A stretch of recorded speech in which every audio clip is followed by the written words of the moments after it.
बेटियों की सीधी सक्रिय भागीदारी को प्रोत्साहित किया।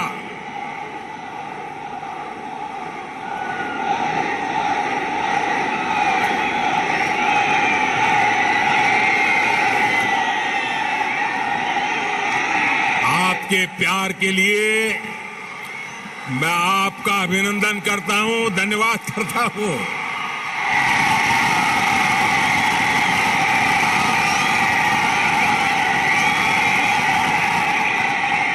साथियों, जन धन योजना के तहत पूरे देश में 45 करोड़ बैंक खाते खोले गए, जिसमें से 1 करोड़ से ज्यादा जन धन बैंक खाते तेलंगाना में खुले हैं। इन जन धन खातों में 55% से अधिक खाते महिलाओं के हैं। इसी तरह जो मुद्रा लोन दिए गए हैं, उसमें से 2/3 से अधिक लोन महिलाओं को दिए गए हैं। स्टैंड अप इंडिया के तहत दिए गए लोन में से 80% से अधिक महिलाओं को दिया गया है। यहां तक कि रेहड़ी, ठेले, पटरी वाले देश के लाखों साथियों को भी केंद्र सरकार ने बैंकों से जोड़ा है। पीएम स्वनिधि योजना के तहत तेलंगाना में के भी हजारों साथियों को मदद मिली है। भाइयों और बहनों, तेलंगाना भारत में रिसर्च और इनोवेशन का भी एक बड़ा केंद्र है। कोरोना काल में वैक्सीन को लेकर, दूसरे साजो सामान को लेकर जो काम यहां हुआ है, उसने पूरी दुनिया में करोड़ों जीवन बचाने में मदद की है। बीते 8 वर्षों से केंद्र सरकार इस इकोसिस्टम को सशक्त करने के लिए बड़े स्तर पर प्रयास कर रही है।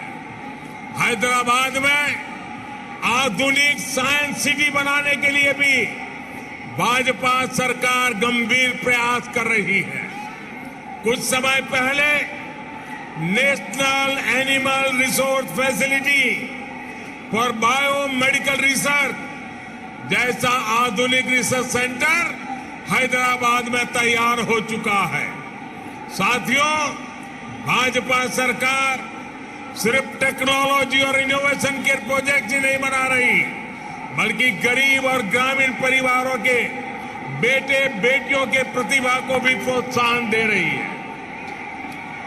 नई राष्ट्रीय शिक्षा नीति में हमने स्थानीय भाषा में पढ़ाई को प्राथमिकता दी है।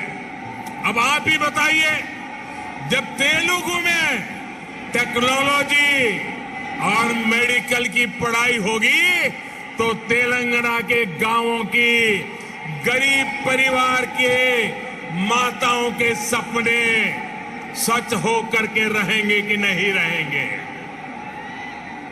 इससे आत्मनिर्भर भारत के निर्माण के लिए टैलेंट का पुल बड़ा होगा या नहीं होगा? भाइयों और बहनों, आत्मनिर्भर भारत अभियान को रामागुंडम खाद कारखाना भी सशक्त कर रहा है।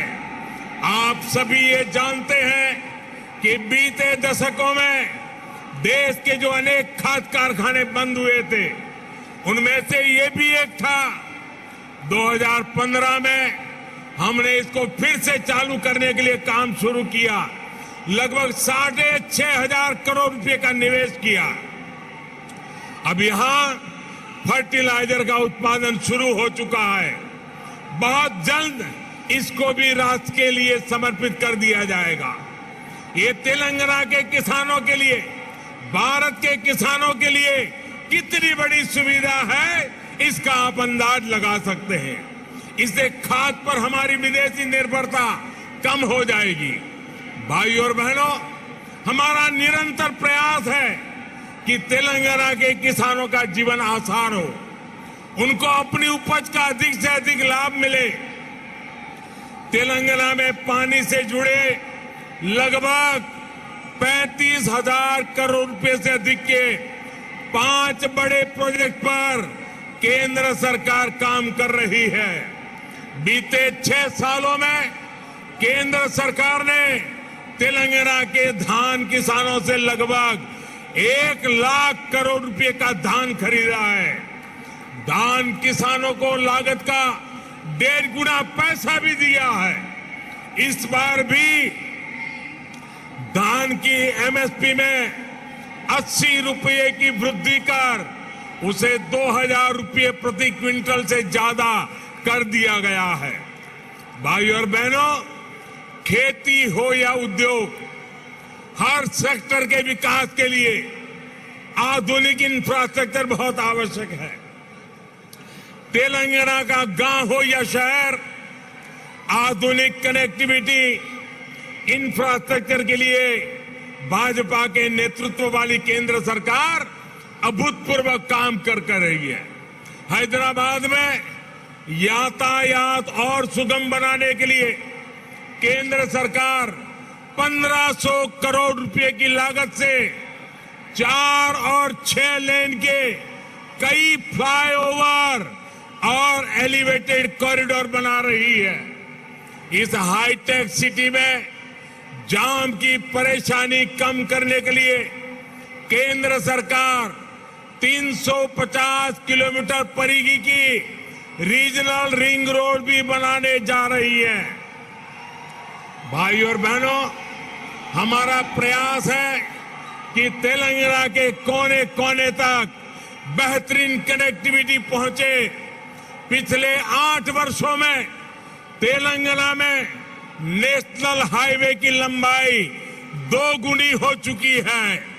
2014 में तेलंगाना राज्य में लगभग 2500 किलोमीटर के नेशनल हाईवे थे। आज 5000 किलोमीटर लंबा नेटवर्क है।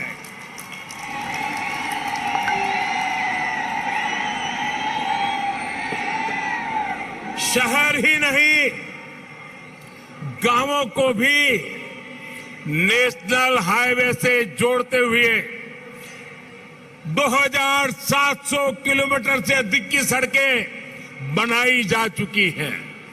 पीएम ग्रामीण सड़क योजना के तीसरे फेज के तहत लगभग 2500 किलोमीटर की नई सड़कों के लिए भी 1700 करोड़ रुपए से अधिक स्वीकृत किए गए हैं।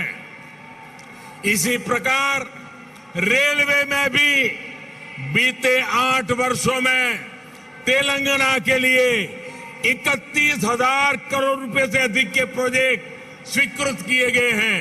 लगभग 180 किलोमीटर की नई रेल लाइन तेलंगाना में बिछाई जा चुकी है।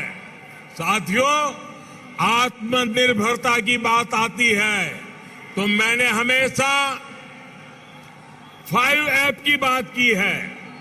Farm to fibre, fibre to factory, factory to fashion और फैशन टू फॉरेन।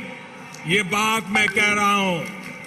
इसी सोच के तहत हमने तय किया कि टेक्सटाइल में देश के एक्सपोर्ट को बढ़ाने के लिए हम देश में 7 मेगा टेक्सटाइल पार्क बनाएंगे। टेक्सटाइल पार्क जब लगता है तो किसान को भी फायदा होता है।